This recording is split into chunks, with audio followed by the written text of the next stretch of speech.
perdamaian kedua kalinya ini, agendanya, mediasinya. Bapaknya terus dong. Oke.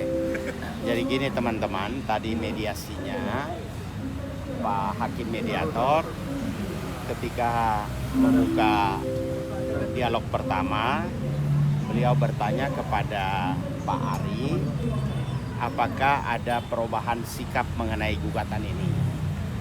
Ya. Memang hakim sebelumnya itu meminta proposal atau resume dari penggugat dan tergugat.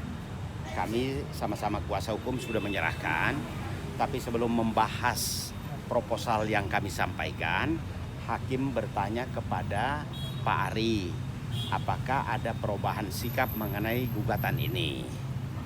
Lalu Pak Ari menjawab bahwa dia berketetapan untuk mengajukan gugatan cerai. Setelah hakim bertanya kepada Pak Ari, hakim bertanya langsung kepada Ibu Inge. Nah, bagaimana mengenai gugatan ini? Bu Inge secara tegas menyatakan bahwa dia juga ingin bercerai. Karena kedua-duanya ingin bercerai dan hakim mediator tidak mempunyai kewenangan untuk menyidangkan atau membahas materinya, maka hakim mediator menyatakan bahwa mediasi dinyatakan gagal. Ya, selanjutnya hakim mengatakan bahwa berkas perkara walaupun resume sudah masuk akan diserahkan kepada majelis hakim yang menyidangkan perkara itu.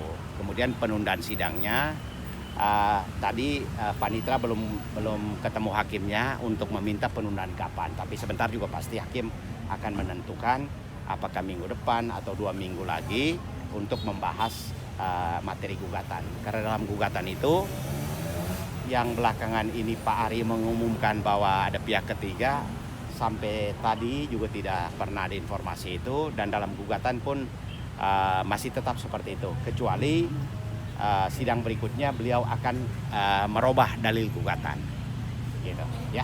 Isi gugatannya apa? Isi gugatan yang didaftarkan tanggal 3 April itu bahwa antara Pak Ari selaku penggugat dengan Bu Inge selaku tergugat itu sudah tidak ada kecocokan lagi sejak 2020. Ya. Kenapa tuh? Ya sudah tidak cocok aja. Ya tahu kenapa tuh? Alasannya Alasannya biar kita berdua yang tahu, dan sebenarnya udah lama sih, lebih dari 2018 udah mulai cekcok. Ya itu aku just keep it to myself aja. Ada KDRT? Ada apa? KDRT? Kekerasan dalam rumah tangga, penganiayaan atau apa? Penganiayaan tidak. orang ketiga mungkin atau apa gitu kan. Dari pihak Bang Ari sendiri tadi nggak membantu kalau ada soal orang ketiga, karena itu informasinya dari dalam keluarga dia sendiri. Gimana menanggapinya, Kak? No comment. Karena again aku nggak bisa ngomong terlalu banyak. Tugas aku menjaga nama baik. Ya. Jadi karena gugatannya tidak cocok ya tidak cocok, tidak ada hal yang lain. Lalu untuk anak-anak gimana, Kak? Anak-anaknya atau Kan katanya ya Mas Ari bilangnya ke Mas Ari gitu. Bagaimana kalau misalkan nantinya anak-anak ke Mas Ari gitu? Apakah Mbak Inga kita sendiri lihat setuju hasil pengadilan saja nanti. Ya. Inge pertahankan anak-anak nggak? memperjuangkan? Ini yang diperjuangkan justru. Dia perjuangkan karena dalilnya ada, dasarnya ada. Menurut undang-undang, jurisprudensi, manakala orang tua bercerai, anak-anak yang belum mencapai umur 18 tahun, maka pengadilan menetapkan ibunya sebagai wali dan kewajiban bapaknya untuk menafkahi, menyiapkan pemondokannya, rumahnya, biaya pendidikan, asuransi dan kesehatan. Ya toh? Ya, itu intinya. Ada gono gini nggak, Kak? Pokok Bang. Harta. Dalam perkawinan Pak Ari dengan Bu Inge itu, sebelum perkawinan dilangsungkan itu 6 Juli 2006 sudah menandatangani perjanjian pisah harta. Memang sekarang sudah menjadi praktek yang biasa. Perjanjian pisah harta itu menjadi baik apabila kedua pasangan itu mempunyai penghasilan. Tapi kalau satu tidak punya penghasilan dan hanya mengabdikan diri untuk rumah tangga, mengatur suami, mengatur anak-anak, perjanjian pisah harta itu sudah tidak pas lagi, tidak ideal lagi. Memang dalam praktek perjanjian pisah harta itu kalau kedua suami istri itu punya penghasilan, jadi masing-masing. Nah, sekarang masalahnya Bu Inge tidak punya penghasilan, jadi apa yang mau dipisahkan? Ini yang tidak adil. Sementara Bu Inge sudah mengabdikan diri 17 tahun tanpa pamrih, sudah melahirkan 2 anak yang sudah besar. Lalu kalau pisah sekarang itu, ya menurut Bu Inge akan mencari rumah kos. Tapi respon dari anak-anak mungkin seperti apa?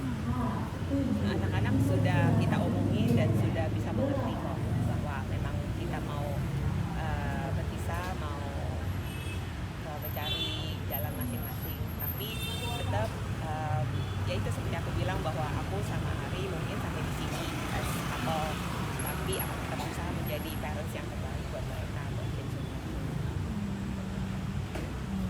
Mungkin Mbak Inge kapan mau Agenda selanjutnya kan begini ya.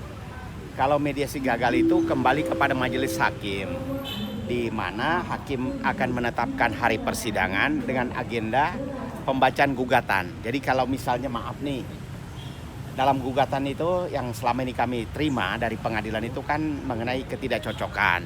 Seandainya sidang berikutnya dia membaca gugatan ada perubahan dalil, ya kita juga akan tanggapin gitu loh. Jadi sampai sekarang itu kalau dibilang pihak ketiga itu hanya istilahnya ya gosip lah, hanya melempar isu saja karena secara dokumen itu belum ada perubahan gugatan gitu. Jadi saya kalau berbicara kan patokannya dokumen dan belum ada bukti juga. dan belum ada bukti. Mau buktikan gimana? Ya, nah itu. Oke. Oke. Bang Inge, kapan kan tadi bilangnya udah mulai cari kos gitu. Mungkin kapan gitu memutuskan untuk angkat kaki dari rumah Mas Kata Ari? Ari sih begitu rumah yang direnovasi kelar kan mereka pindah tuh. Iya. Kan aku memang katanya gak usah masuk supaya new memories in the new house. Jadi pada saat mereka pindah ya aku pindah ke tempat yang aku sedang cari. Berarti rumah yang saat ini ditinggalin nggak ditempatin Belum nanti? kelar. Rumah yang sekarang ini kan direnovasi hampir 2 tahun 2 lebih. tahun lebih belum kelar. Dan Bu Inge sudah meminta juga kepada Pak Ari kalau misalnya dengan putra kedua anaknya masuk ke dalam rumah, boleh nggak datang bertemu. Pak Ari menyatakan bahwa tidak boleh masuk ke dalam rumah karena istilahnya apa? Mau memulai memulai. rumah baru, new memories. Jadi pokoknya masuk di rumah yang baru sekarang walaupun dia renovasi tidak boleh. Coba. Kasihan Tadi nih. infonya Pak Ari tidak melarang. Loh, gimana? Ya, selama ini sih melarang. Kita belum tahu. Ya mudah-mudahan begitu Pak Ari pindah ke rumah yang baru, rumah yang mewah itu, ya dan anak-anak di dalam Bu Inge bisa masuk. Kalau tidak bisa masuk berarti anak-anaknya bisa bertemu Bu Inge apakah di restoran, di rumah kos atau bagaimana, dan pasti di rumah kos juga tidak menyiapkan makanan toh. Itu. Nah, itu bagaimana perasaannya? Terakhir sih memang dari sekian banyak ngomong tadinya awal-awal boleh aku masih masuk rumah untuk masak sore-sore, jadi kids pulang sekolah masih ada makanan gitu. And then setelah beberapa hari berubah jadi nggak boleh masuk sama sekali. And then kan aku taunya aku mau cari kos-kosan. Aku sempat nanya, jadi aku mesti masakin buat kids gimana caranya, kan nggak ada kompor gitu ya, kompornya kompor bersama. Jadi ya dia bilang figure it out yourself gitu, nanti bisa dirantangin, digojekin gitu. Jadi aku nggak tahu nih aku mesti nyari kos-kosan atau nyari tempat apa ya, mungkin apartemen yang ada kompornya, studio mungkin yang ada yang bisa masak. Jadi masih nyari-nyari terus, belum ada yang fix di mana yang cocok. Ya tahu, syukur-syukur dari 3 apartemen 1 dipinjamkan juga nggak apa-apa. Ya toh masa istri ya bekas istri kos, kalau dia punya 3 apartemen ya 1 dipinjamkan dulu lah. Ya toh. Mudah-mudahan. Bilang sih katanya ada temennya yang mau pinjemin apartemen buat aku. Cuman aku belum mengiyakan karena dipinjemin sama temennya. Nah, rasanya kayak utang budi gimana gitu. Jadi mungkin aku akan bilang untuk yang dipinjemin dari temennya itu untuk enggak.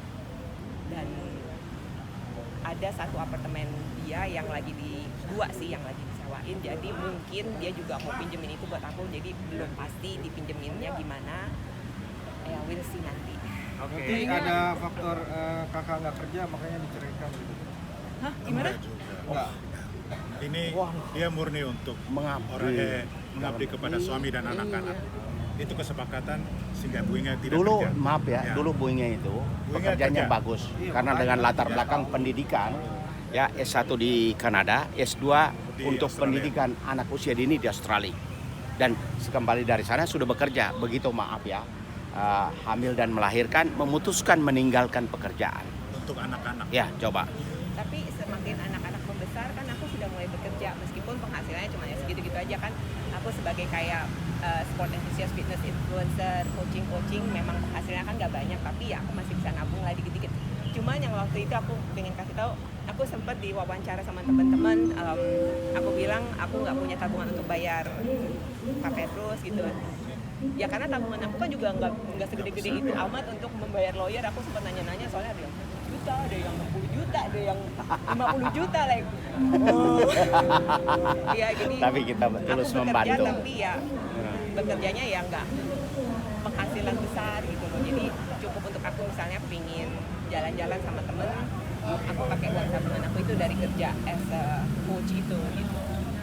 Mbak Inge, mungkin ada nggak sih terakhir nih perasaan sedihmu setelah 17 tahun dan harus pindah juga, harus berpisah juga dengan anak-anak, seperti apa? Sebenarnya sudah tahu ya, aku memang udah merasanya harus keluar aja demi apa ya, demi kebahagiaan aku Kebahagiaan. sendiri juga.